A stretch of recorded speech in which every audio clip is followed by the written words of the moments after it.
just wanted to ask you with regards to the All Blacks coaching race. So I think it was at the end of February, they said that a decision would be made in the next 4 to 6 weeks. And I think on Tuesday we'll be 3 weeks in. I know New Zealand Rugby are keeping quite hush-hush, but is there any inside word in terms of what is happening with that? Nothing concrete. I think that it'd be sooner rather than later, because every week that someone gets a chance to sort of talk about it, it just advances the story further out of New Zealand Rugby's reach.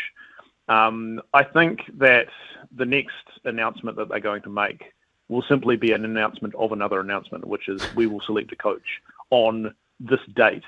And the whole thing's getting strung out as far as possible. And that's the annoying thing, is that just the whole thing seems just really non-committal, and they're only really doing this because their hand feels forced. And it's like, just grow a set and just do it.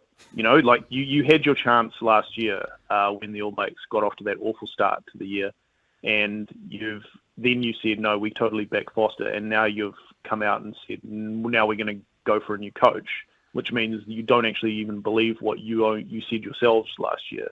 The whole thing just needs to be cleared up. They've kind of painted themselves into a corner on the whole thing. I mean, I would be incredibly surprised if Scott Robertson didn't get the job.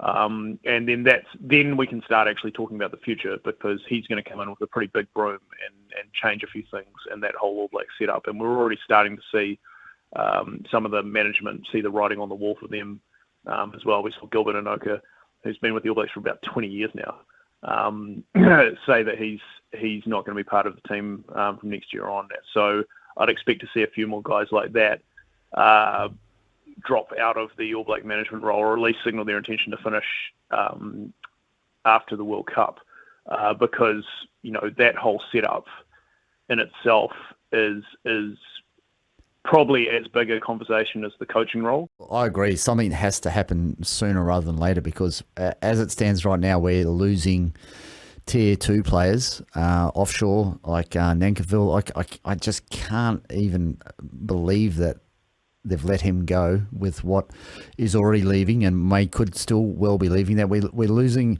the big guns who have signed to go offshore, the Moangas and the Barretts. Yeah, we know we're losing them, but we're starting to lose these two Tier 2 players that are, just right on the fringe. And you lose a handful of them because we don't have a coach who's worried about next year, because there's no one there at the moment who's worrying about next year. And then all of a sudden next year arrives and we've got, doesn't matter who the coach is, if you're picking your third and fourth string second fives and centres and stuff, it's going to be a tough year. So I 100% agree. They just need to make a decision and let whoever the coach is going to be start planning for next year, or he's not going to have any players left. Yeah, that's dead right. I think that the player retention at the moment is a really, really key issue, and it's something that's, I think, going to become more of an issue as we roll towards the World Cup, because guys are going to get on the phone with their agents and say, well, what's going to happen next year? And they're going to have to reinstitute an entire new World Cup cycle, as in, like, okay, what players are we going to keep? What players are we going to develop? What players are going to be on the fringes that we want to just dangle a carrot in front of, to be like, well, if you tick these boxes, then you're going to be part of the 2027 World Cup campaign. That all has to start now. Yeah. And every day that they wait, you're going to just get guys going, no, I might just pack up and go to Japan or France. I can't believe I watched a lot of that rugby, that New Zealand A rugby at the end of last year, and both of those boys were just clear standouts. Like, they were a class above anyone else on the field in all of those games for New Zealand A. And yeah, I was surprised. Not surprised that Leo got called up to the All Blacks, but definitely surprised that Shaun Stevenson didn't last year. I thought he would have got a call into the All Blacks at the end of last year. Yeah, that's right. And I don't think it'll be too long before we see him in a black jersey before long. The interesting story is at whose expense, who in the All Blacks is going to miss out to fit him in. Well, I think at this stage it's Will Jordan, right? He would be the number one choice fullback in the country if he was on the park, but we sort of haven't heard or seen too much of him, and not too sure if they even know when he'll be back. So I think if you're looking for a 15, I think Stevenson's got to be your first choice at the moment.